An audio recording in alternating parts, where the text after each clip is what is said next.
Monsoon बहू। कहानी एक ऐसे घर से जहाँ शादी का माहौल है, लेकिन टेंशन और शांति इतनी कि शादी का घर किसी जंग के मैदान जैसा दिख रहा था। अरे जैसा मर्जी डेकोरेशन कर दो, पैसों की चिंता मत करो। इतना पैसा जब लड़के वालों को दे दिया तो फूल वालों को देने में मुझे क्या दिक्कत है? अरे धीरे बोलो ना, साफ लग रहा है कि फ्रस्ट्रेटेड हो। अरे तुम तो चुप ही रहो। एक बेटी संभाल नहीं पाई। सारा दिन मैं काम पर जाता था, सोचता था घर पर बच्चों को अच्छे से संस्कार मिल रहे होंगे, लेकिन नहीं, मैडम को तो अपनी किटी और फैशन से फुर्सत मिले तब ना। माँ चुपचाप वहाँ से चली जाती है। समझ में नहीं आता कि आखिर शर्मा खानदान में हो क्या रहा है। कल तक चिड़िया से फुदकने वाली शीना की शादी यूं अचानक एक मोटे काले लड़के से क्यों हो रही है? शीना कमरे में हाथ में गुड़िया लिए बोलती है, मेरे साथ जो हो रहा है ठीक हो रहा है। तुम तो सब जानती हो, साहिल मेरे लिए भगवान है। अब जब वो ही नहीं मिला तो फिर कोई भी हो, जिंदगी ही तो जीनी है, जी लेंगे। बाहर शीना की बुआ किसी से बात करती है। अरे मोटा नहीं, उसे तो खाते पीते घर का कहते हैं। अब ओबेरॉय का नाम भी किसी को बताने वाली बात है। उनका इकलौता लड़का तो करोड़ों की स्वामी तो है ही। अरे हमारी शीना बिटिया तो रानी बनेगी, रानी। इन सब के बीच कहीं कोने पर शीना हाथ में मेहंदी सजाए बैठी थी और आंखों में आंसू सजाए। और वो समय भी आ जाता है जब शीना मंडप के नीचे हाथ में वरमाला लिए खड़ी होती है, लेकिन तभी अफरा तफरी मच जाती है। कोई कहता है, अरे लड़के की माँ को हार्ट अटैक आ गया। अरे अच्छी खासी थी, कैसे हो गया? अरे कहते हैं ना, किसी किसी लड़की के पैर अच्छे नहीं होते। हो सकता है कि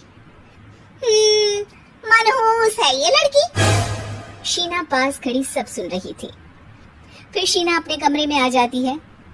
शादी ये कहकर नहीं होती कि लड़की मनहूस है। अब लगातार शीना के लिए लड़के देखने आते, लेकिन आस पड़ोस या किसी के कहने पर शादी हर बार टूट जाती। लेकिन एक दिन, अंकल, मैं काफी दिनों से आपसे मिलने की कोशिश कर रहा था, लेकिन हिम्मत नहीं हो पा रही थी। अरे बेटा, हिम्मत तो हमारी टूटी पड़ी है। वैसे कौन हो तुम? अब मेरा नाम साहिल है अंकल। मैं शीना से प्यार करता हूँ और उसी से शादी करना चाहता हूँ। अरे अब तो किस जात के हो ये भी मायने नहीं रखता। बेटा, मेरी बेटी मनहूस है। ये सब कहते हैं कि इसीलिए उसकी शादी नहीं हो पा रही। अगर तुम शादी करने को तैयार हो तो ठीक है। शीना की शादी साहिल से हो जाती है। अगले दिन साहिल की माँ का देहांत हो जाता है और एक बार फिर लोग शीना को अपशकुनी कहने लगते हैं। अरे खा गई दीदी को ये। अरे क्या जरूरत थी साहिल किसी मनहूस को घर लाने की? पर बुआ, माँ की तो तबीयत पिछले कई साल से खराब थी। डॉक्टर्स ने जवाब दे दिया था। क्या पता ये भी उनका सौभाग्य हो कि वो बहू का मुंह देख पाई। अरे बहू का मुंह देख पाई, या ये कह लो कि बहू का मुंह देखते ही स्वर्ग लोक सिधार गई। खैर, हमें क्या, घर तुम्हारा है, हम तो चले। अब शीना को खुद पर ही शक होने लगता है कि कहीं सच में वो अपशकुनी तो नहीं। साहिल, हम दोनों की शादी नहीं हुई होती तो अच्छा था। देखो ना, कैसे पहले मेरी शादी टूटती थी और अब तुम्हारी माँ भी। अरे ऐसा कुछ नहीं होता शीना, अपशकुनी वगैरह कुछ नहीं होता। ये सब तो ईश्वर के खेल है। वो शादी तुम्हारी इसलिए टूट गई क्योंकि तुमको मेरी पत्नी बनाना था, और माँ का जाना तो तय था। वो काफी बुजुर्ग थी, साथ ही एक ऐसी बीमारी से जूझ रही थी जिसमें डॉक्टर्स भी उन्हें नहीं बचा पाते।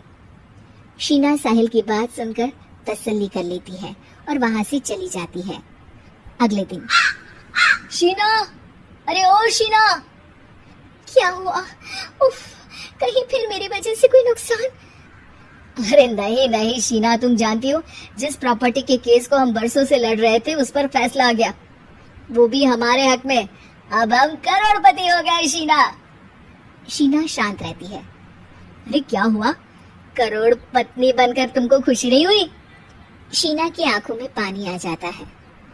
चलिए जी, कुछ तो अच्छा हुआ मेरी जिंदगी में आकर आपके साथ।